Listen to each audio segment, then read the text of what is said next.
मेरा बनता ही नहीं है। जिसने पब्लिश किया है उसका तो कुछ उनको रेफर कर दिया है।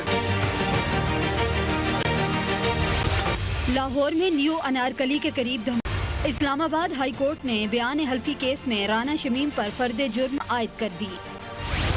क्या पाकिस्तान में मीडिया हत्या इज्जत के कवानीन से बालातर हो चुका है? पूछेंगे वजीर दाखिला शेख रशीद अहमद से, वजीर मुमलिकत इत्तलात और नशरियात फारूक हबीब से, सीनियर सहाफ़ी और तज्ज़ियाकार मज़हर अब्बास से, साबिक जज गिलगित बल्तिस्तान राना शमीम के साहबजादे अहमद हसन राना से,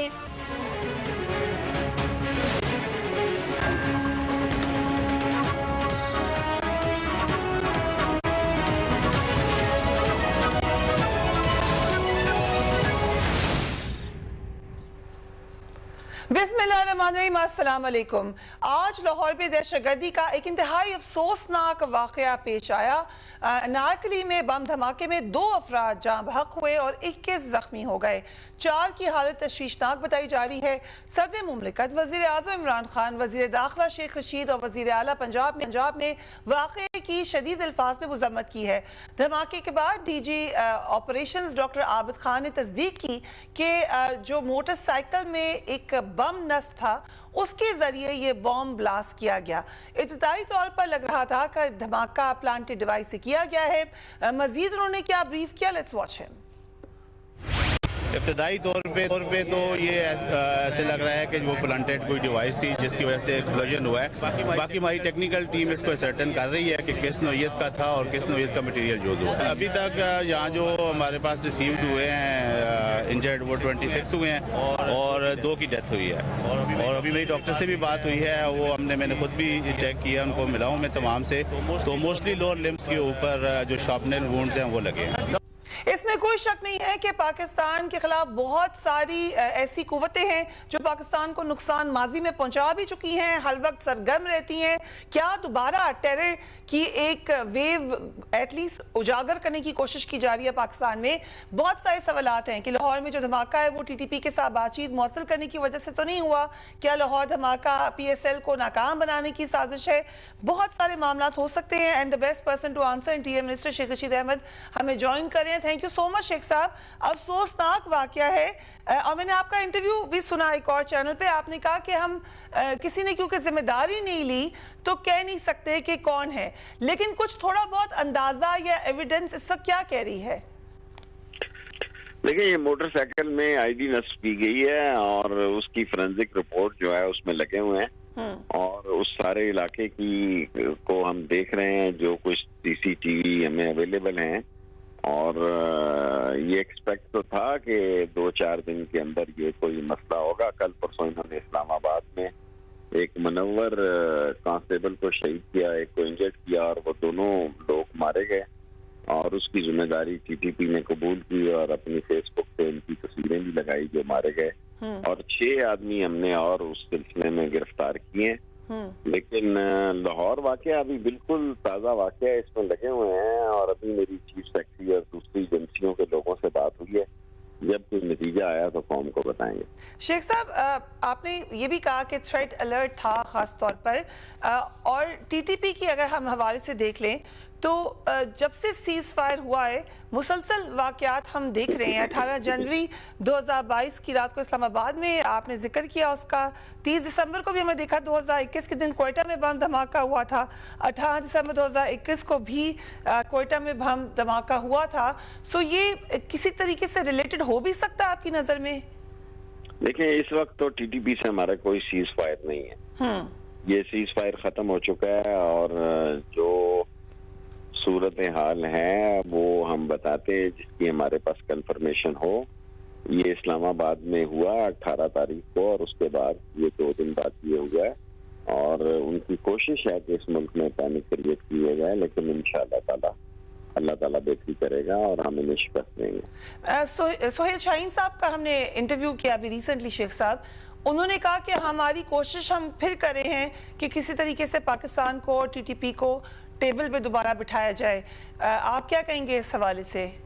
हमें कोई एतराज नहीं है, जायज बातों के लिए, कानून और आइन के लिए हम हर लम्हे तैयार हैं, हमें कोई एतराज नहीं है बातचीत के लिए। Thank you. एक बात और सवाल शेख साहब, अगर आप हमारे साथ हैं, जो थ्रेट अलर्ट है वो अभी भी है बाकी दीगर शहरों में? जी बिल्कुल है।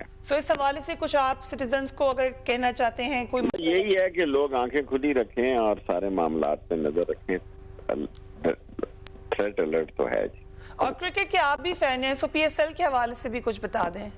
उसका मुझे नहीं इल्म, मैं उसकी बट सिक्योरिटी उसको भरपूर दी जाएगी? भरपूर देंगे, भरपूर देंगे। शेख साहब बहुत बहुत शुक्रिया, हमारे साथ मौजूद इंटीरियर मिनिस्टर जो कि आज के धमाके के हवाले से हमें अपडेट दे रहे थे। यकीनन जो पाकिस्तान ने एक बहुत बड़ी कीमत दी है वॉर ऑन टेरर में, हम पूरी तरीके से विजिलेंट रहना चाहते हैं ताकि खुदा न खास्ता दोबारा ऐसे कुछ ना हो। Will take a break and we will be right back.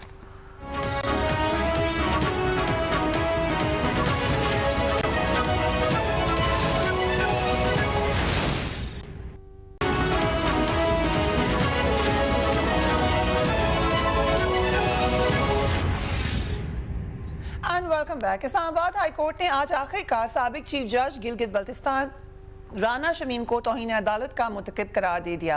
Rana Shamim पर तौहीन अदालत के इल्जाम में फर्द जुमायत कर दी गई है। आज केस की समाअत शुरू हुई तो राना शमीम, मीर शकील उर रहमान, अंसार अब्बासी, आमिर गौरी और अटॉर्नी जनरल खालिद जावेद अदालत में पेश हुए। आज की समाअत में क्या हुआ उस पर भी एक नजर डालते हैं। Islamabad high court journalist association के सदर साकिब बशीर अदालत में पेश हुए और कहा कि अटॉर्नी जनरल और अदालती मावनीन की राय के मुताबिक सहाफियों की हद तक फर्द जुर्म की कार्रवाई मुअख्खर की जाए। चीफ जस्टिस ने कहा कि अखबार के एक आर्टिकल का ताल्लुक साकिब निसार से नहीं, इस्लामाबाद हाई कोर्ट के साथ है। लोगों को बताया गया है कि इस कोर्ट के जजेस कॉम्प्रोमाइज हैं। एक केस 2 दिन बाद समाअत के लिए फिक्स था। जब खबर शाया की गई, खुलकर बात करता हूं, हमारे पास छुपाने को कुछ भी नहीं। हमारा साकिब निसार या किसी से भी कोई ताल्लुक नहीं। क्या करें हम? खामोशी से बैठकर लोगों का एतमाद खत्म होने दें। चीफ जस्टिस ने कहा कि जो बयानिया बनाया गया है वो बता दें हमारे कौन से ऑर्डर पर फिट आता है। जिनकी अपीलों से मुतालिक बयान हल्फी आया वो तो उसे रिकॉर्ड पर ही नहीं लाए। अगर कोई गलती थी तो हमें बता दें, हम भी इस पर एक्शन लेंगे। कल को कोई भी थर्ड पार्टी एक कागज देगी और उसको हम छाप देंगे तो क्या होगा? इतना बड़ा अखबार कहे कि उन्होंने इस हवाले से कोई कानूनी राय नहीं ली तो फिर ये ज्यादती होगी। अटॉर्नी जनरल ने कहा कि मेरी मोतबारा दरख्वास्त होगी कि राना शमीम पर चार्ज फराहम और बाकियों की हद तक चार्ज मौखर कर दिया जाए। राना शमीम ने यह भी सदा की कि बयान हल्फी की गैर जानिबदाराना इंक्वायरी कराई जाए। मैंने इस कोर्ट से मुतालिक एक लफ्ज भी नहीं कहा। इस्लामाबाद हाई कोर्ट ने राना शमीम की अटॉर्नी जनरल को बतौर प्रोसिक्यूटर तब्दील करने और बयान हल्फी के तनाजुर में इंक्वायरी कराने की 2 दरख्वास्तें नाकाबिल समाअत कर दी और खारिज कर दी। अदालत ने साबिक चीफ जज गिलगित बल्तिस्तान राना शमीम पर फर्द जुर्म आयद भी कर दी। मीर शकील उर रहमान, सहाफ़ी अंसार अब्बासी एंड एडिटर आमिर गौरी के खिलाफ फर्द जुर्म की कार्रवाई मुअख्खर कर दी गई है। So I start with you Farooq Habib साहब। आज एक तो ये भी प्रोसीडिंग हो रही थी और प्राइम मिनिस्टर ने साथ ही साथ आज ये भी कहा कि माफियाज अदालत पर असरअंदाज होते हैं। उन्होंने इसी केस के रिलेशन से कहा है या वो एक जनरल बात कर रहे थे? देखें, जो जहां तक रह गई बात माफियाज के हवाले से, तो माफियाज जो है वो ज़ेर असर तो केसेस के ऊपर आना चाहते हैं, ये तो कोई ढका छुपा नहीं है। और ख़ास तौर के ऊपर जो शरीफ ख़ानदान है, शरीफ ख़ानदान का तो ये पुराना वतीरा है कि वो हमेशा जो जब भी एहतसाब का मामला आया है, एहतसाब के अमल के हवाले से केसेस के ऊपर असरअंदाज होते रहे। यकीनन ये तो पुराना एक वतीरा है शरीफ ख़ानदान का, वो हमेशा जो है वो केसेस के ऊपर असरअंदाज होते रहे हैं। अब देखें, एहतसाब का सामना इनको है, 4 इनके फ्लैट निकले, उसके ऊपर इनको सजाएं हुई, उसके ऊपर ये आज तक कोई रसीदें नहीं लेकर आए। बजाय रसीदें देने के ये कतरी खत ले आए, जाली ट्रस्ट डीड ले आए, उसको अदालतों ने रिजेक्ट किया, मुस्तरद किया, इनको सजाएं हुई। उसके बाद जो है इन्होंने इस किस्म का जो तरीकाकार इख्तियार कर लिया, कभी वीडियो ले आते हैं, कभी हलफनामे बनवा लेते हैं, फिर उन हलफनामों के ऊपर जो है वो सिटिंग इस्लामाबाद हाई कोर्ट के जज को जो है वो मलाइन करने की कोशिश की। एक तो इनकी तारीख तो थी कि इन्होंने सुप्रीम कोर्ट के ऊपर भी फिजिकल हमला किया था, जजेस के खिलाफ पूरी कैंपेन चलाई, मुझे क्यों निकाला, बोगस भरा, बच्चों से उनके पाँवों के तले से जमीन खींचने की धमकियां, अपने लोगों से ये धमकियां लगवाते रहे हैं। इसके बाद जो है अब ये इस किस्म के इकदाम इन्होंने शुरू कर दिए हैं। तो ये कोशिश तो करते हैं, ये शरीफ खानदान की पुरानी डॉक्ट्राइन है कि जो आदमी इनके साथ ना मिले उसको ब्रीफ केस दे के साथ मिलवाएं, जो ब्रीफ केस ना ले उसको कलाशनकोव के जरिए डराएं, जो कलाशनकोव से ना डरे उसको रास्ते से हटाएं। ये एक इनकी पुरानी डॉक्ट्राइन रही है और ये हमेशा जो है वो इंतकामी जो है वो इंतकाम का शोर मचाते हैं। लेकिन मुझे ये बताएं कि जितनी इन्होंने लूटमार की है इक़्तिदार में रह के, क्या आज तक जो है वो उसका एहतसाब हुआ है इनका? ये तो हमेशा एनआरओ ले लिया करते थे। तो मैं ये समझता हूँ कि ये हक़ जानिब है ये बात कहना कि ये कोशिश करते हैं पाकिस्तान के इदारों को मलाइन करने के लिए, खास तौर के ऊपर पाकिस्तान की अदलिया को मलाइन करने की कोशिश की है। क्या आज की जो स्टेटमेंट थी, आपने ज़रूर वो ऑडियो सुनी होगी इरफान हाशमी साहब की जो स्टोरी है जिसमें वो ये एलेज करे हैं कि वो चार्ल्स कैटरी की आवाज़ है। वो कह रहे हैं कि हमने फोरेंसिक भी कराया उसका, और वो ये जो उनकी पहली वाली स्टोरी थी उसको कंफर्म करती है कि जो डीड थी वो उनके ऑफिस में, हसन नवाज के ऑफिस में हुई। उस पे आपकी क्या राय है? बिल्कुल, देखें मैं आपको ये अर्ज कर रहा हूं कि जो इनका पुराना इनका पुराना वतीरा है, जिस तरीके से ये चीज़ों को लेके चलते हैं, मुझे ये लगता है कि इनका ये इरादा है कि ये चाहते हैं किसी तरीके से जो एहतसाब का अमल है ये आगे ना बढ़ सके। एहतसाब के अमल के अंदर जो है वो रखना डाला जाए। आपके ये भी इल्म में होना चाहिए कि मरियम सफदर ने अपने केस के अंदर, जो इनकी अपने केस के अंदर अपीलें लगी हुई हैं, उसके अंदर 16 बार जो है वो इन्होंने इल्तवा ली। अब केसेस को ये डिले भी करना चाहते हैं और जो चीज़ आज सामने आई है वो तो हकायक हैं, वो तो फैक्ट्स हैं। उन फैक्ट्स को तो जो है वो किसी सूरत भी आप निगलेक्ट नहीं कर सकते। अहमद हसन राना साहब, आज फर्द जुर्म आयद हो चुकी है। आपसे पहले भी हमने इस हवाले से बात किया, so thank you for being here again. Rana Shamim साहब सेहत जुर्म से भी इनकार कर चुके हैं। You have a legal background also. आज कहा आपके वालिद ने यह भी कि मैं क्योंकि अकेला था इसलिए फर्द जुर्म आयद कर दी गई। क्या उनको ये महसूस हो रहा है कि उनको टारगेट किया जा रहा है या आइसोलेट किया जा रहा है? देखें जी, मैं ये सब्जेक्ट मैटर है तो I will show some restraint, लेकिन फिर भी जो मेरे वालिद साहब ने कहा है वो मैं ज़रूर कहूँगा। उन्होंने ओपन कोर्ट में कहा है कि जी आपने मुझे सिंगल आउट कर दिया है और बाकी किसी के ख़िलाफ़ आप कोई एक्शन नहीं ले रहे, तो ये आप मुझे सिंगल आउट कर रहे हैं। ये तो मेरे वालिद साहब ने ओपन कोर्ट में, क्योंकि आज आपके इल्म में होएगा लतीफ़ आफरीदी साहब धुंध की वजह से पहुँच नहीं सके कोर्ट में। वो मर्दान इंटरचेंज में पेशावर से आ रहे थे तो वहाँ फंस गए थे। तो मेरे वालिद साहब ने ही अपना केस आर्ग्यू किया, जिस तरह आपने इंट्रो में बताया कि 2 एप्लीकेशंस भी फ़ाइल की, उन दोनों को बगैर नोटिस ही डिसमिस कर दिया है। कोर्ट कर सकती है, लेकिन इसमें एक एप्लीकेशन बहुत इंपॉर्टेंट थी जो जुडिशल इंक्वायरी की। ये तो मेरी फ़ारूक हबीब साहब से भी रिक्वेस्ट होएगी, क्योंकि ये स्टेट मिनिस्टर है, आते हैं और इनका ऑब्वियसली प्राइम मिनिस्टर साहब से डायरेक्ट ताल्लुक भी होएगा। तो ये लोग एक जुडिशल इंक्वायरी क्यों नहीं कर देते, एक कमीशन क्यों नहीं फॉर्म कर देते कि इस एफिडेविट की वेरासिटी, इसकी सच झूठ जो भी सब कुछ पता चले, ज़्यादा बेहतर नहीं हो जाएगा? आपका भी मुतालबा है, आपके वालिद का भी है, सरप्राइजिंगली यही मुतालबा अंसार अब्बासी साहब का भी था और PMLN का भी है। ये एक महज इत्तेफाक है कि आप लोगों का एक ही मुतालबा है? जी जी, क्योंकि देखिए ना, अब हम कोर्ट से लड़ तो नहीं सकते। अब आप मुझसे सवाल करेंगे आप कोर्ट से मुतमईन प्रोसीडिंग से, देखें जी हमने इस कोर्ट में रोज़ अपीयर होना होता है और हम इसका, मेरे वालिद साहब ने ओपन कोर्ट में कहा है कि मेरे से ज़्यादा इस कोर्ट की कोई इज्जत भी नहीं करता। उन्होंने ओपन कोर्ट में कहा जी मुझे पूरा ट्रस्ट है। You both are part of the court, आप you are part of the system. आज आप इस सिस्टम को क्वेश्चन तो नहीं कर सकते सर, विद ड्यू रिस्पेक्ट, क्योंकि आप इसी सिस्टम का हिस्सा हैं। आप लोगों का बनाया वही नहीं, तो मैं आपको ये नहीं आप बात नहीं समझे। मेरे वालिद साहब ने कोर्ट में यही कहा है कि मैं भी इसी सिस्टम का जज रह चुका हूँ और मुझे इस कोर्ट की पूरी इज्जत है, पूरी इज्जत है। यही मेरे वालिद साहब ने कहा है। तो I be very straight and straightforward. ये मेरे वालिद साहब ने कहा, कोर्ट को ने कहा कि मैं I have got great respect for this court.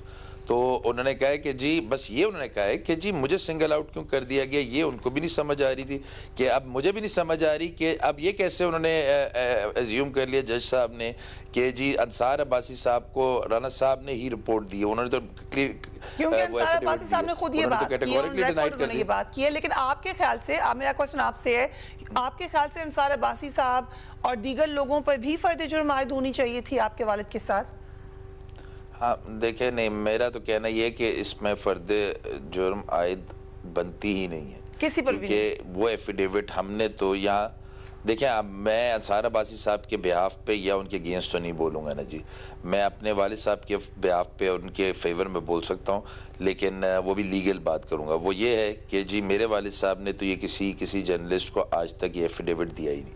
तो जो कंटेम्प्ट का वो इंग्रेडिएंट है कि कोई इंटेंशन होए कि ये पब्लिश किया जाए, उनकी तो इंटेंशन थी नहीं। तो हमारा तो स्टांस शुरू से ये अभी भी यही है कि हमारे लिहाज से तो इवन कंटेम्प्ट का चार्ज भी फ्रेम नहीं होना चाहिए था।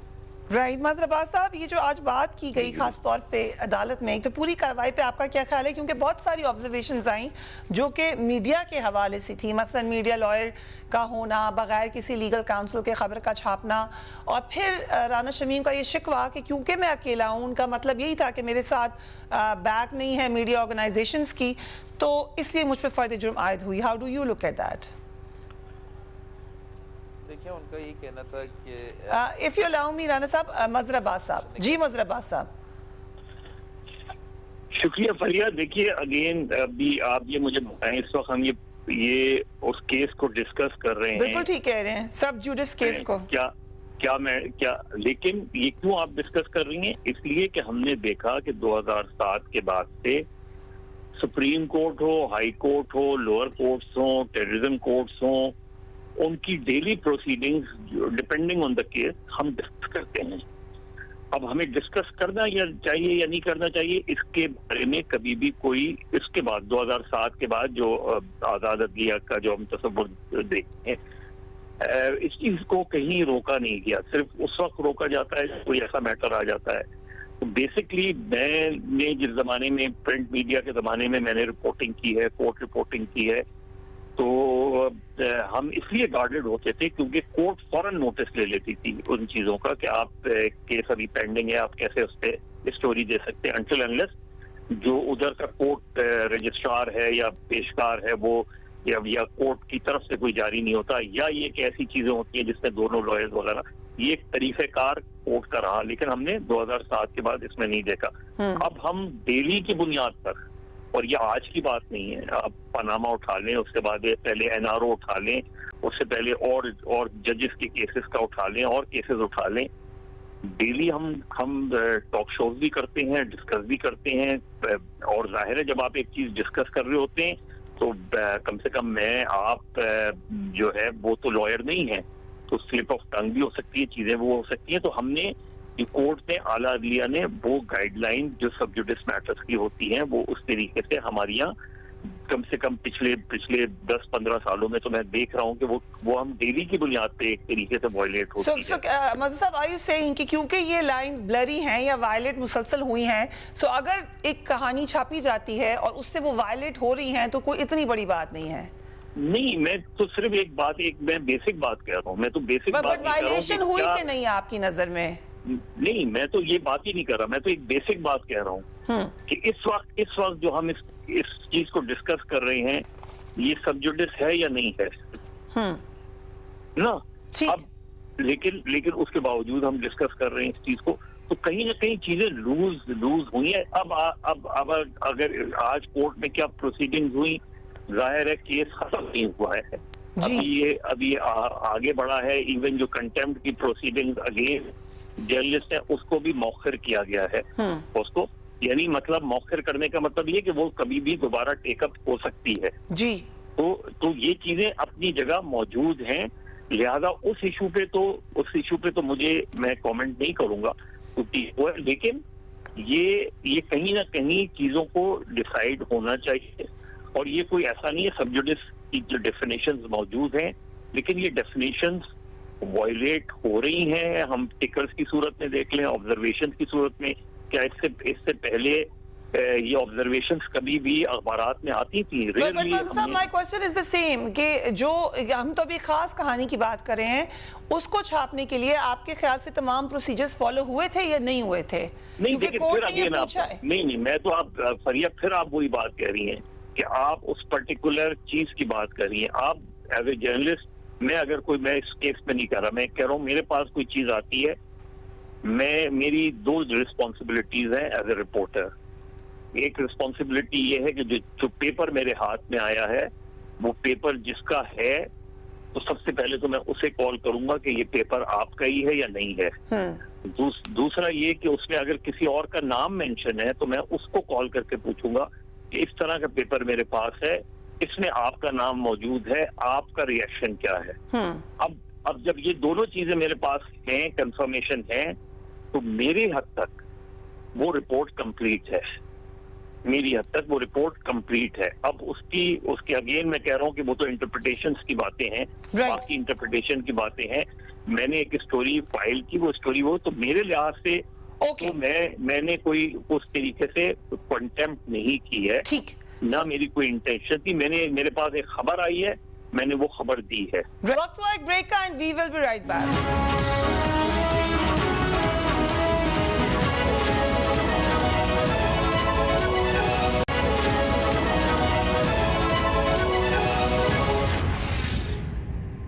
And welcome back.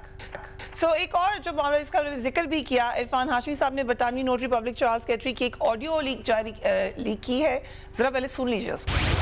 You might be talking, I haven't read them in enough detail, these reports, but you were something quite big that helped Nawaz Sharif, because I could just tell from the reaction of everybody around. I got called to do it. I was just too busy to actually even read it. I mean, I just read it briefly, but didn't read it properly. I got copies on my phone of it. Actually, I was in Nawaz Sharif's office. Blanche, very, yeah. This is one of his maids, you know what I mean? But Nawaz Sharif's Prime Minister, you know, I make you the head judge in Pakistan, that type of thing, and you'll be the head judge for whatever, 10 to 15 years. So it's like one of his friends, you know. So, इस audio के बाद फारूक हबीब साहब आप क्या समझते हैं, क्या इस पे कोई आप लोगों की जमात की तरफ से कोई एक्शन होगा, या आप समझते हैं कि कोर्ट को इसको देखना चाहिए? देखें, क्योंकि मामला जो है वो सब जुडिस है और मौजूद अदालत इस केस को जो है वो सुन रही है, और यकीनन जो है ये अदलिया के वकार के मुतालिक भी है, और आप ऐसा नहीं हो सकता कि आप इजाजत दे दें। इसका मतलब है कि पाकिस्तान की जेलों के अंदर जितने मुजरिम कैद हैं, जिनको सजाएं हो चुकी हैं, या वो लोग जिनके ऊपर जो है वो अंडर ट्रायल हैं, वो तमाम लोग जो है उठें और उठकर जो अदलिया उनका केस सुन रही हो उसी अदलिया को मलाइन करना शुरू कर दें, तो फिर आप जो है वो कैसे कानून को नाफिज कर सकेंगे? कानून के ऊपर जो है वो यकीनन मैं समझता हूँ कि जो अदलिया है, जो अदालत है, वो इन तमाम नुकात को यकीनन जो है वो देख रही होगी, और मैं समझता हूँ कि ये माशरे के अंदर सजा और जजा का जो निजाम है वो बड़ा जरूरी है। अगर हम सहाफत के हवाले से क्योंकि आज बात करें ना, अगर उस पे हम आ जाए, क्योंकि सुप्रीम कोर्ट ऑफ पाकिस्तान ने सहाफियों को हिरासत किए जाने वाले केस में कमेंट्स दिए, और बिकॉज आप इंफॉर्मेशन मिनिस्ट्री को देखते हैं, तो I really want to understand कि आपका इसमें क्या ओपिनियन है। उन्होंने ये कहा कि बरतानिया में किसी के खिलाफ झूठी खबर देने वाले का घर भी नीलाम हो जाता है, पाकिस्तान में हत्या की इज्जत की सजा से मुतालिक कोई कवानीन ही नहीं है। Do you agree? देखें, बिल्कुल बुनियादी तौर के ऊपर मैं जिस तरह अभी बात कर रहे थे मजहर अब्बास साहब, इनका यकीनन जो है वो बड़ा एक तजर्बा है, और इनकी तमाम जो हल्के हैं उनको एक इज्जत और रिस्पेक्ट की निगाह से देखते हैं। एक इनका बड़ा बैलेंस्ड जो है वो ओपिनियन होता है हमेशा। देखें, बुनियादी तौर के ऊपर बड़ा इम्पोर्टेंट है कि पाकिस्तान के अंदर जो हमारे लाइबल लॉज हैं, उनकी जो मौजूदा लॉज हैं उनकी भी इम्प्लीमेंटेशन है, और फिर इम्प्लीमेंटेशन भी ये है कि वो किस सतह के ऊपर, किस कोर्ट के ऊपर जो है वो आप फाइल करते हैं, या आप फाइल करते हैं तो फाइल करते वक्त उसका प्रोसेस कितना फास्ट है। क्यों बाहर की अदालतों में, क्योंकि उनके ऊपर अमल दरामद होता है, वहाँ सजाएं हो जाती हैं, तो वहाँ लोग इस काम को करने से भी जो है वो 10 बार सोचते हैं। मुझे फरिया बताएं, आपने भी बाहर काम किया है, जब आप कोई स्टोरी फाइल करते हैं वहां पर हर इदारे के अंदर मीडिया लॉयर्स मौजूद हैं। जो कोई इन्वेस्टिगेटिव स्टोरी हो या कोई ऐसी स्टोरी जिससे कोई जुड़ा कोई ऐसा इदारा है जो कि आपके मुल्क के साथ जुड़ा है, कानून के साथ जुड़ा है, इंसाफ देने वाला इदारा है, तो यकीनन जो है वो वहां से लाजमी उस प्रोसेस से गुजरेगी। आप ये नहीं हो सकता कि आप एक एफिडेविट आ जाए, उस एफिडेविट के अंदर जो है वो सिटिंग जज का जिक्र हो, और एज इट इज ही जो है वो आप उसको पब्लिश कर दें, और आप कहें नहीं कि मुझे तो चूंकि आज़ादी राय है और जो है वो मीडिया की आज़ादी के ऊपर कदगन आ जाएगी। मैं समझता हूँ इसके ऊपर भी बैठ के मीडिया को अपने अंदर खुद एक जो है वो सेल्फ अकाउंटेबिलिटी की भी जरूरत है। और मैं समझता हूँ इस हवाले से मदर अब्बास साहब जैसी जो सेन वॉइसेस हैं उनका बड़ा मैं समझता हूँ कि एक अहम किरदार इसके अंदर जो है वो मैं समझता हूँ मौजूद है। अगर आज ये फर्द जुर्म जो है ये मौखर हुई है इस हवाले से भी, तो मैं समझता हूँ ये एक मौका है, एक चांस है कि आप अब अपना जो कंडक्ट है उस कंडक्ट को देखें, उस कंडक्ट पे आप इस चीज का आप इजहार करें कि आप जो है आप इन चीजों के ऊपर जो है वो एक ऐसी अप्रोच के साथ चलें जो जिम्मेदाराना अप्रोच, ऐसा ना लगे कि आप जो है आप किसी के साथ जो है वो अलाइंड हो गए हैं अनजाने के अंदर या जानते हुए अलाइंड हो गए हैं। ये तमाम चीजों को जो है वो देखना है। और जो लाइबल लॉज हैं यकीनन जो मैं समझता हूँ उसके अंदर बहुत ज्यादा बेहतरी की गुंजाइश है। और अभी जो हम लेकर आ रहे हैं, जो हमने नया जो रिफॉर्म्स लेकर आ रहे हैं जुडिशरी के हवाले से, उसके अंदर ये चीजें भी शामिल हैं। और लाइबल लॉज को मिनिस्ट्री ऑफ इंफॉर्मेशन के साथ मिलके जो सहाफती तंजीमें हैं उनके साथ हमारा एक वर्किंग ग्रुप बना हुआ है। इसी तरीके से जो बरतानिया की कार्टिक रक जो वहाँ पर एक बड़ी फेमस लॉ फर्म है जो कि इसी लाइबल लॉज के ऊपर काम करते हैं, उनके एक्सपर्ट्स को भी हमने साथ मुशावरत में जो है वो शामिल किया है। और उसके ऊपर हम उसको इम्प्रूव करने की कोशिश कर रहे हैं। ओके, इस पे तो एक और डिबेट हो जाएगी, लेकिन let's come back to this कि या पाकिस्तान में इस वक्त क्या सूरत हाल है। अहमद हसन राना साहब, आपने बिल्कुल कहा था मेरे प्रोग्राम में, आपने ये दावा भी किया कि आप करेंगे लाइबल के हवाले से ही, सू करने के हवाले से, लेकिन फिर अनफॉर्चुनेटली आपकी दरख्वास्त भी खारिज हो गई। आप समझते हैं पिटिशन आपने दायर की थी वो खारिज हो गई, आप भी ये समझते हैं कि बेहतरी की जरूरत है हमारे लॉज में या इम्प्लीमेंटेशन में? आपकी क्या राय है? देखें, मैं तो उसमें अभी इसको अपील का ऑर्डर नहीं आया, अपील का ऑर्डर आएगा तो मैं सुप्रीम कोर्ट भी जाऊंगा। कि मेरी तो उसमें पिटिशन में प्रेयर ही है ये कि पेमरा का जो काम था एक्शन लेना, जब उन्होंने, आपको याद होएगा कि मैंने गैर पार्लिमानी अल्फाज बोले तो मेरे जुमले तो एक्सपंज कर दिए गए, लेकिन मेरे वालिद साहब के अगेंस्ट ARY पे जो गैर पार्लिमानी अल्फाज बोले गए वो आई एम सॉरी टू से एक्सपंज नहीं किए गए थे। तो मैं तो अपनी कोशिश करता रहूँगा, मैं आगे भी फोरम पे जाऊँगा। और जो मेरी दूसरी कॉन्स्टिट्यूशनल प्रेयर्स हैं वो बड़ी सीरियस हैं, वो अगेंस्ट दी पॉलिटिशियंस हैं कि वो वेदर दे राइटियस सगेशियस कि वो आके कोई फ्लाइंग स्टेटमेंट TV पे दे दें और वो बरीजुम है। No, I am sorry to say they are not, they are more answerable than anybody else. Politician ही को तो आपने पकड़ना है, यही तो हमारे रिप्रेजेंटेटिव है कि इनसे तो हमने सवाल करना है कि आप किस तरह आके इस तरह आप कुछ TV पे बोल के जा सकते हैं, बेसलेस सी बात करके जा सकते हैं। राइट, बट ये तो मेरा बड़ी वैलिड पिटिशन है। एंड यू स्टिल थिंक कि आपकी अपील में इस पे कोई हो सकती है, कोई ना कोई प्रोग्रेस हो सकती है? एक नजर हम खुद ही डालें, जो ताज़ीज़ात पाकिस्तान की दफ़ा 499 के मुताबिक अगर कोई भी शख्स किसी दूसरे शख्स, इदारे या कंपनी की इज्जत या मुकाम को किसी भी तरीके से नुकसान पहुंचाता है तो यह हत्या की इज्जत के ज़िम्मे में आता है। ये फौजदारी हैसियत में काबिल गिरफ्त जुर्म है जिसकी सजा 2 साल कैद, जुर्माना या दोनों हो सकते हैं। वज़ीर-ए-आज़म इमरान खान ने मुस्लिम लीग नून के रहनुमा ख्वाजा आसिफ पर 1 अगस्त 2012 को शौकत खानम मेमोरियल ट्रस्ट के फंड्स के गलत इस्तेमाल के इल्जाम पर हत्या की इज्जत का दावा किया। 10 अरब रुपए हर्जाने के केस में इस्लामाबाद हाई कोर्ट ने वज़ीर-ए-आज़म इमरान खान को तलबी का नोटिस जारी किया और ख्वाजा आसिफ के वकील को गवाहों पर जरा का हक भी दिया। 2017 में वज़ीर-ए-आज़म इमरान खान ने शहबाज शरीफ पर पैनामा केस में रिश्वत की पेशकश का इल्जाम लगाया, जिस पर शहबाज शरीफ ने इमरान खान के खिलाफ हत्या की इज्जत का दावा किया। ये केस अब तक ज़ेर अल्तवा है। दुनिया के दीगर ममालिक में इस किस्म के केसेस में जल्दी फैसले भी होते हैं और जल्दी उनकी कोई ना कोई नतीजा जरूर निकलता है। मसलन हाल ही में रेहाम खान को लंदन की अदालत ने जुल्फी बुखारी पर गलत इल्जाम लगाने पर 50,000 पाउंड का जुर्माना अदा किया। मजहर अब्बास साहब, इस मामले को छोड़ दें, ओवरऑल अगर हम देखें, और अभी मैंने 2-3 केसेस बोले हैं, we have done huge research, वो आइंदा दिनों में हम दिखाएंगे, ये नजर नहीं आता कि पाकिस्तान में कहीं ना कहीं कमी है। देखिए फरिया, इवन अगर डिफेमेशन लॉ 2002 को भी उठा ले ना, उसमें भी टाइम फ्रेम लिखा हुआ है कि कितने महीने में किस अदालत में फैसला देना है। ठीक ना, एक तो ये है, उसमें आपने सिर्फ एनहांसमेंट वो ऑफ फाइन वगैरह करना है, बाकी चीजें तो इसे आप और इम्प्रूव कर सकते हैं।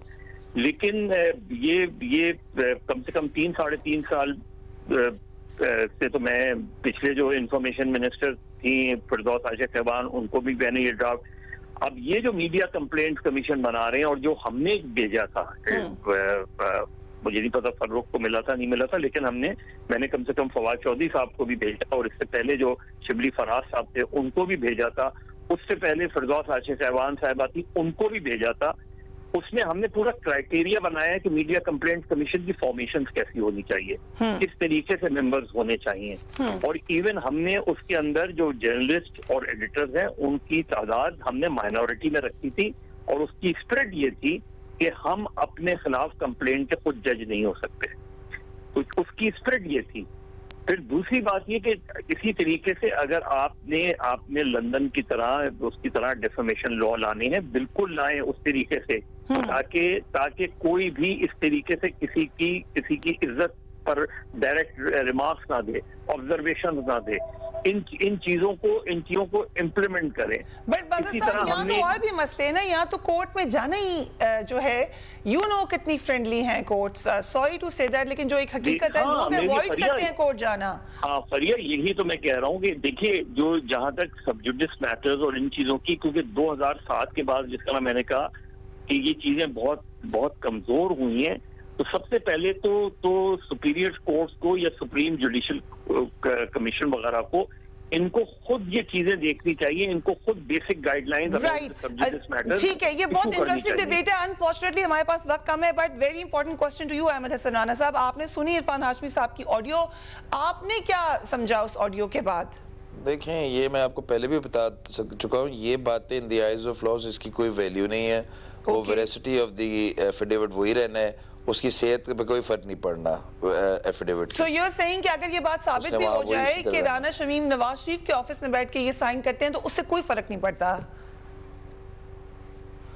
देखिए, ये तो एक सवाल अगर वैसे भी उनसे कर लिया जाए कि आप उनके साथ मिले हुए हैं कि नहीं, तो वो एक सवाल का जवाब दे देंगे नहीं जी मैं नहीं मिला हुआ, उसके बाद कोई जज फोर्स तो नहीं कर सकता ना कि वो मिले हुए हैं या उनकी कोई मेलिफाइड इंटेंशंस हैं। अहमद हसन राना साहब, थैंक यू, आपने हमें ज्वाइन किया। मजराब एंड फारूक हबीब साहब, आपका भी बहुत शुक्रिया। ये बहुत खतरनाक डिबेट या सेंसिटिव डिबेट आप कह लें यकीनन है, मगर इसको करना भी जरूरी है। जैसा मजराबाद साहब ने कहा कि कुछ फाइन लाइंस हैं जो कि इस वक्त डिफाइंड या डिटर्मिन्ड नहीं है, इनको डिफाइन और डिटर्मिन्ड बेहतर ही है कि जर्नलिस्ट खुद ही करें। अपने घर वालों का ख्याल करिए। अल्लाह हाफ़िज़।